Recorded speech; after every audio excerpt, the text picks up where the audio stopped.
State Circle is made by MPT to serve all of our diverse communities and is made possible by the generous support of our members. Thank you. A prosecutor's decision clouds the marijuana debate. I don't know how a state's attorney can pick and choose. Most police agencies want to deal with the more serious crimes. A presidential State of the State address. Let's do the right thing and give some of this money back to the people who have worked so hard to help make it happen. You know, we lost about $200 million in road funding from the state over the last few years. Tax relief, that's something we don't talk about anywhere near enough in Annapolis. And the growing price tag of a Preakness rescue. The reason that the track is in such deplorable condition is because it's been neglected by the owners. Connecting Marylanders to their government. This is State Circle. Good evening. The big story around State Circle this week, a local prosecutor lights a fire under the marijuana debate. The state has already decriminalized possessing small amounts of the drug. Now the focus is on full legalization. Nancy Amato reports. Baltimore State's Attorney Marilyn Mosby says residents caught possessing marijuana will no longer be prosecuted, regardless of the quantity. We've already decriminalized marijuana in the state of Maryland. And to use police officers, or to use our resources, police officers, to continually arrest and then have to go to court and come back to court for these minor offenses, I think is probably wasteful. Delegate Kurt Anderson of Baltimore is on the House Judiciary Committee. He points out that other big cities like Manhattan, Philadelphia, and Chicago are also moving away from prosecuting marijuana possession. Most police agencies want to deal with the more serious crimes of child abuse, domestic violence, and, of course, violence in terms of shootings and homicides. And advocates point out that the majority of marijuana citations are disproportionately issued to black residents and can hinder searches for jobs and homes. Mosby says she will seek to vacate almost 5,000 convictions. I know my county wouldn't agree with this, and I know my sheriff, if our state's attorney did that, my sheriff would be out in public saying, hell no. So I just think that to just kind of by fiat do this is not really a very good thing to do. Baltimore's acting police commissioner issued a statement saying he would not direct officers to stop making marijuana arrests unless lawmakers here in Annapolis legalize the recreational use of marijuana. I don't know how a state's attorney can pick and choose what laws a municipality is going to enforce. It's beyond perception. The state's attorney says distribution of marijuana would still be prosecuted. This is a wider majority of Marylanders. 58% say they support legalizing recreational use. Should lawmakers decide to take it up this session, the issue could be decided at the ballot box in 2020. I think it's important for us to have that conversation. I think that that we're reaching that point, but where we could be going forward with decriminalization of marijuana.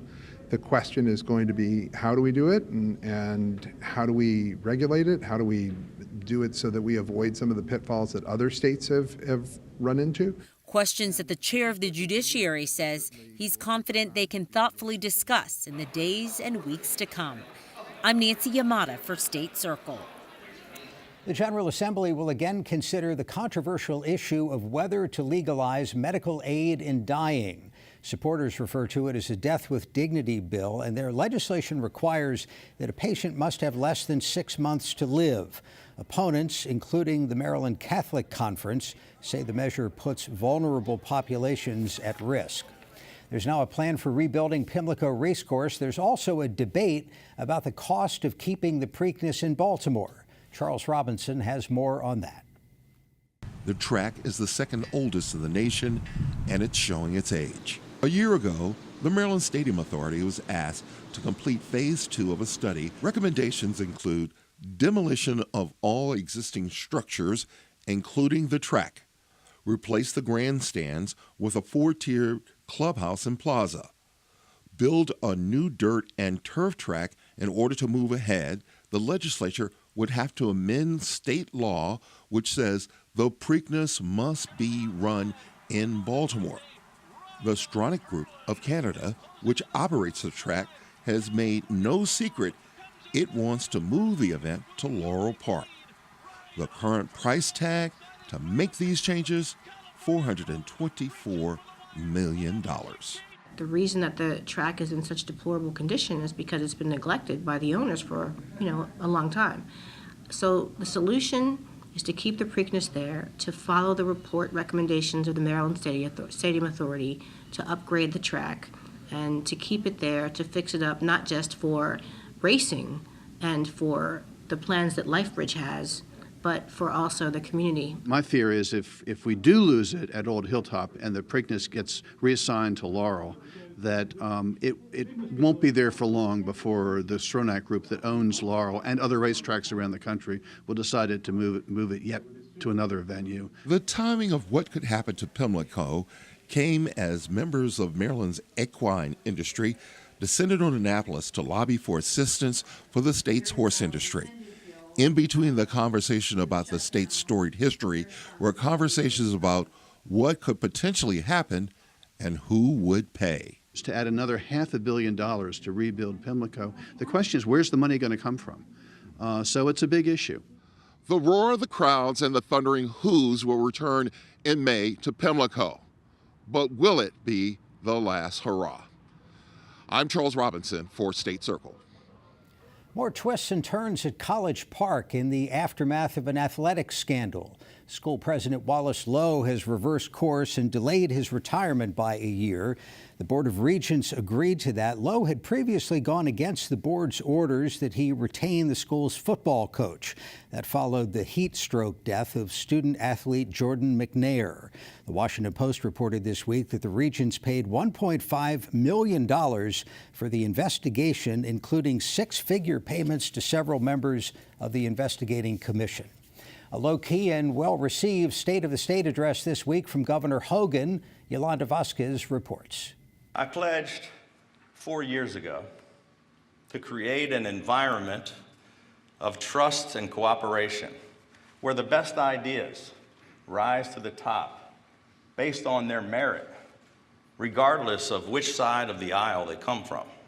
Continuing his bipartisan push, Governor Larry Hogan unveiled his legislative priorities to lawmakers, starting with tax relief to the tune of more than $500 million. Let's do the right thing and give some of this money back to the people who have worked so hard to help make it happen. Hogan spoke of record spending on education, crime initiatives, transportation priorities, and redistricting reform. Please do not hide this legislation in a drawer again this year. Listen. Republican lawmakers like Senator Michael Huff applaud his agenda. Tax relief, that's something we don't talk about anywhere near enough in Annapolis. Usually the discussion is spending more money, raising taxes. So the governor talks about that Marylanders deserve a tax break. I was very excited to hear about the economic development and the investment in all kinds of things like transportation and the opioid epidemic, which the governor's been very thoughtful in working with Howard County on. But I was a little disappointed that he didn't talk about the big elephant in the room, which was the government shutdown and the impacts on the economy. So there was talk about fully funding things, but we lost about $200 million in road funding from the state over the last few years. It went back before this governor as well. And then on school construction, we have projects where we paid our share and the state still hasn't written the check for their share, so we're waiting on that money. First of all, it was a very predictable speech, and I say that in a positive way. Former Governor Paris Glendening felt the speech was more of a presidential announcement. I actually applaud Larry Hogan for at least stimulating a bit of a discussion that there should be a different way within the Republican Party. There were a number of critical issues Democrats would have liked Governor Hogan to talk about, everything from the affordability of health insurance coverage to funding for the Kirwan Commission reforms. What we didn't hear, I think, in the speech was really what we're going to do to move forward to continue to protect Marylanders' health care. Things like prescription drugs, making sure that we continue to keep premiums low, addressing issues like pre-existing conditions. The governor also spoke of school construction as a top priority. We've been very clear. Our needs over the next 5 years is $100 million a year per year to meet commitments that have been made as well as existing future needs at high schools in Baltimore County. We applaud the governor's desire to increase funding to build new schools, but we must improve the quality education inside the buildings as well. House Majority Leader Kathleen Dumais provided the Democratic response, pledging to work with the governor on issues important to all Marylanders. So let's keep putting the people's priorities before partisan interests. Let's continue to deliver real results for the people who sent us here. In Annapolis, I'm Yolanda Vasquez for State Circle. With veto-proof majorities in both chambers, Democrats are also in a position to set the agenda this year. Legislative leaders are backing cost controls on prescription drugs, increasing the minimum wage, and gun laws, including a ban on 3D printed guns. The voters gave us sort of a dual mandate. They gave us a divided government, they gave us a Republican governor, and they gave us a Democratic legislator. And despite the fact that there was a strong effort to take out a number of us in the House and the Senate, the House picked up 8 seats, and the Senate held on to their supermajority. So we think we have a mandate to move forward for middle class and working Marylanders. The Democrats say they will work with the Republican governor on his issues and hope he will compromise on their priorities. And joining us for the Annapolis Face-Off this week, Delegate Jesse Pippy, a Republican from Carroll and Frederick counties, and Senator Sarah Elfreth, a Democrat from Anne Arundel County. Thanks to both of you for being with us.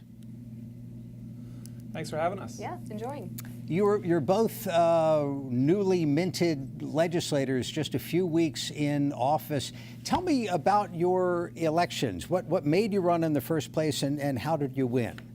Senator first.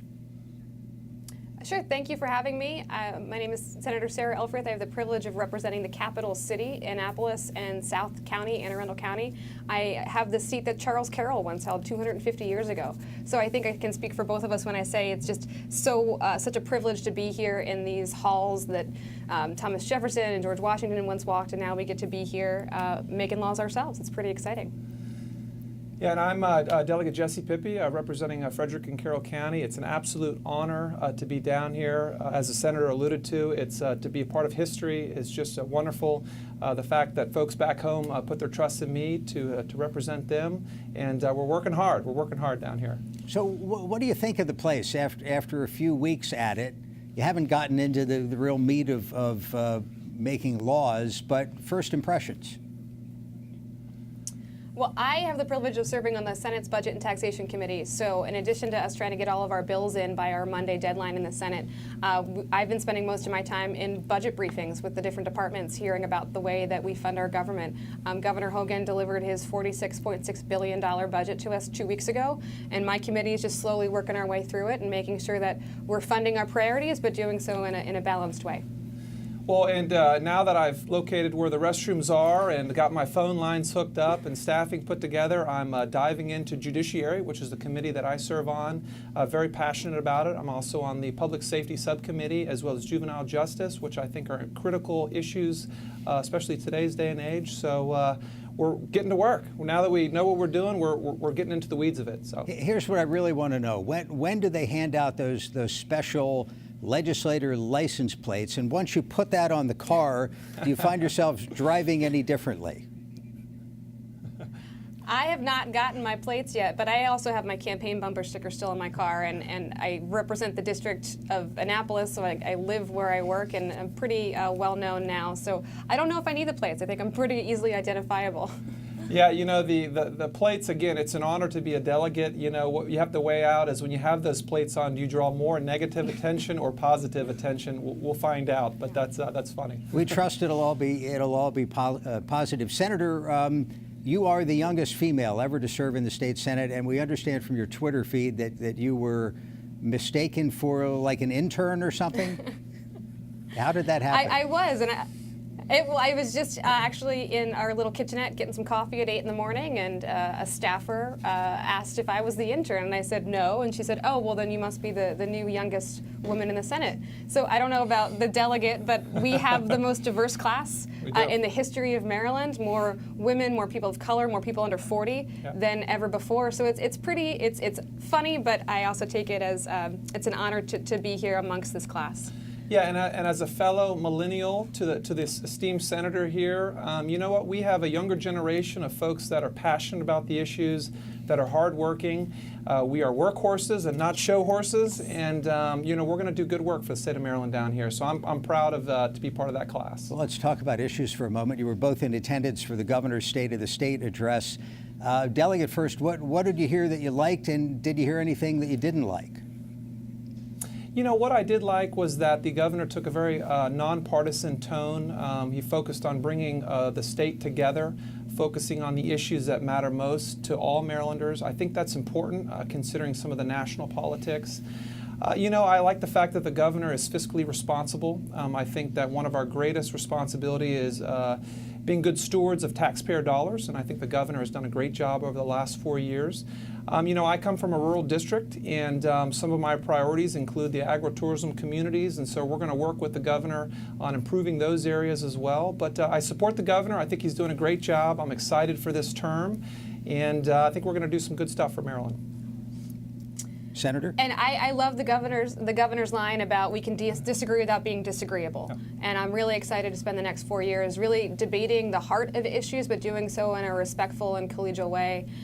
In the Senate, certainly one of my greatest friends is the Senate Minority Leader, Senator J.B. Jennings. And, you know, I just called him about a bill about an hour ago. He's not going to support it, but, you know, we took the time to actually have a conversation one-on-one. And that's, I think, what we heard from the governor, and what we're going to continue to do down here is work together, even if we might disagree on certain issues. Well, and just in the couple of minutes that you were standing there before our taping, you found that you're both interested. The delegate mentioned agri-tourism. Maybe a little bit more about what that is, and your districts are very different. How does it fit in both places? Well, so some of the similarities between our districts is that in Frederick County, we have the second largest municipality in Maryland. And I know that in the senator's district, they have one of the largest municipalities in the city of Annapolis. But we also have very rural areas of our districts. And some of the challenges that they face are figuring out how to sustain those agricultural communities. And you know, these are places that have vineyards and breweries and farm breweries and distilleries and wedding venues and all sorts of activities that you know, are drawing folks in. We want to figure out ways where we can get creative so they can keep the farms. We don't want necessarily more development or overdevelopment. We have a precious community of agri in history, and we want to figure out ways where we can help those communities.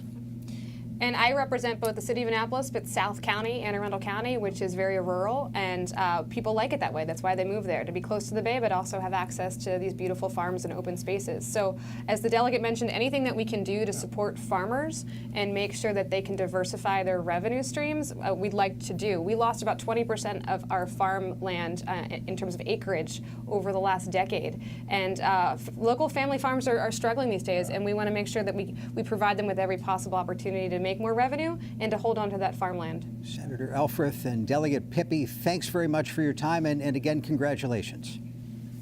Thanks for having us. Thank you.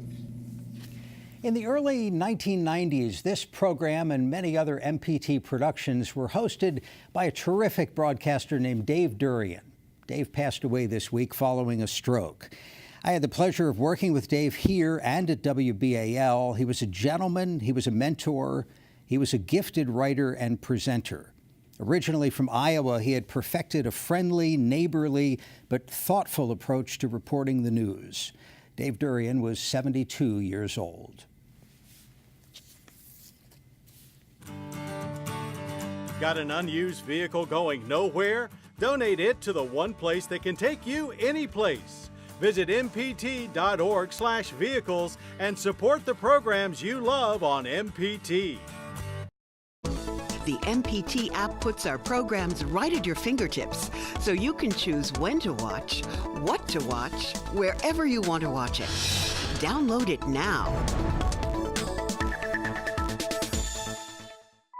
Growing up in the 80s, we used to play hide and go seek, hopscotch. All of a sudden, those streets I used to play in were flooded with violence and drugs. I looked out my window where my neighbor had been shot. And I really didn't see myself making it to 21. I retreated to my living room to find safety. PBS became a window into a broader world If I ran home, I got to watch Bob Ross. It would just soothe me. Art is an extremely important part of my life today. I'm one of the founding members of Artists for Humanity. I do my best to keep kids out of gangs, to make sure that there is a clear path towards success. I found that path through PBS. Growing up, sometimes I felt despair, but when you can turn on the television and see a beautiful world, it gives you hope that you can make it to that world.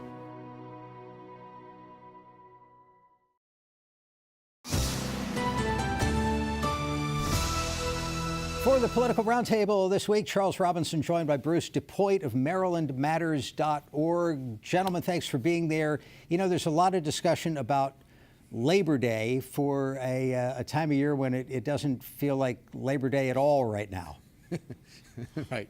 It's more snow than labor, I think. Yeah, absolutely. So your listeners, your viewers will remember that one of the most high-profile achievements, one of the most high-profile moves of Governor Hogan's first term was his executive order mandating that public school in Maryland start after Labor Day. Well, there's a bill here in Annapolis that would effectively undo that executive order. It was a bill submitted by State Senator Nancy King, chair of the Powerful Budget and Tax Committee, and State Senator Paul Pinsky, who's the new chair of Education, Health, and Environmental Matters. Their bill would effectively undo Governor Hogan's executive order by taking the power to determine when school starts and when it ends and give it back to the local boards of education, and on the theory that they are closest to the people they serve, and that it shouldn't be one size fits all, that each community should be able to do what it feels is best. And Bruce, what is interesting is the fact that Peter Franchot was a big proponent of this, and the two of them basically said, we're going to do this, and it's been a lot of pushback. Absolutely. And so you had a panel of 6 superintendents coming to Annapolis this week to testify in favor of the bill, because they're saying it's very difficult right now to start school after Labor Day, get in the 180 days that are mandated by law, and finish by June 15th, which is yet another requirement. The math simply doesn't work. Something has to give, like spring break, particularly in a year where you have a lot of snow days, or for school systems like Montgomery County, for example, where they just added Ramadan as a holiday. It's a significant math problem. Of course, there is big time pushback, and there was at the hearing this week, from the tourism industry, which loves this extension, if you will, of summer, or as advocates of the bill, as advocates of the executive order would say, bringing things back to how they always used to be. So Ocean City and its businesses on the other side of this, and another issue that'll affect small businesses like that. Charles, is the talk about raising the state's minimum wage, which is now around $10 an hour statewide, to $15. There's a hearing coming up, and that'll be a big one. It will be. It's going to go through Delegate Derek Davis's committee. What's interesting about this, he knows this is a very big issue, and he's already sent messages out to advocates who want to come down and advocate. He says, you don't need 100 people down here to testify on this bill. He's going to do this next Friday. And Bruce, you know this. Friday is like the dead day down here. There's hardly no one here ready to listen or testify. But this has parts of the state literally against each other. Think about this, Bruce. Down on the Eastern Shore, you have a lot of seasonal workers. Their question is, do they deserve $15 an hour? Then you get out to the western portion of the state, and you've got a lot of low-wage workers who feel like, yes, they should deserve $15 an hour, but in the middle of the state, that's where the rubber meets the road, and will they have enough votes to make it work? This is a bill that does generate pushback from the business community. It's worth noting that the $15 an hour would be phased in over many years. We're not talking about $15 an hour tomorrow. Last year, this bill was introduced. I believe it died without a vote, or at least it died without a vote in one of the chambers, I believe the Senate. This year, legislative leaders are signaling early and in a big way that they are on board. So the prospects, depending, of course, on what happens. Especially in the Senate. They think they have the votes there, because that's where it died the last time. And you talk about people like Senator Corey McCray from Baltimore, who's been a big advocate for this bill. So, of course, the big question mark, what would happen if a bill reaches Governor Hogan's desk?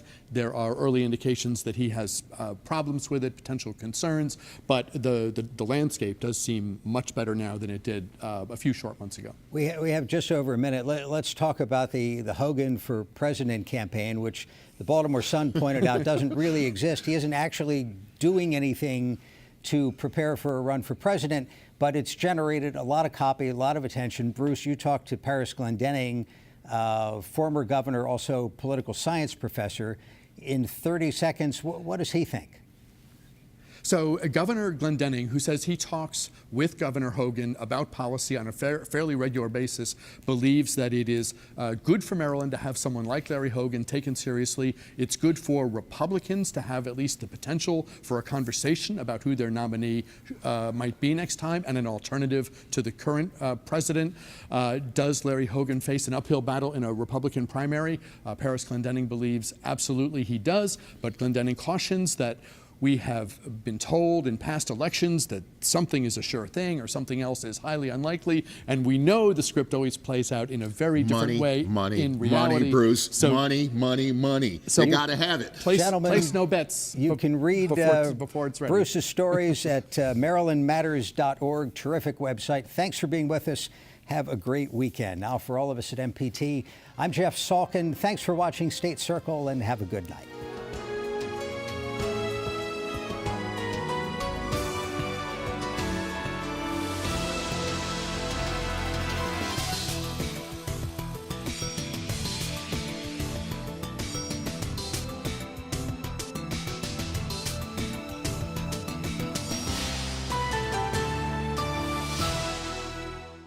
This program was made by MPT to serve all of our diverse communities. TV Worth Watching is supported by the members of MPT and by Chesapeake Employers Insurance asks all Maryland employers, is naloxone in your workplace first aid kit? Opioid drug overdoses can happen anywhere, even on the job. Having naloxone in your workplace and training your employees to use it could potentially save a coworker's life. To administer naloxone, peel back the package to remove the device. Place the nozzle tip in their nostril until your fingers touch the bottom of the nose. Press the plunger firmly to release the dose. Place the person on their back and tilt up the chin to clear the airway and support breathing. Give a second dose if the first one does not work within 1 to 3 minutes. Care for the person by rolling them on their side. Stay until medical help arrives. More information at beforeitstoolatemd.org. Support TV Worth Watching and enhance your company's image. Call Randy Farmer O'Connor in MPT Corporate Support.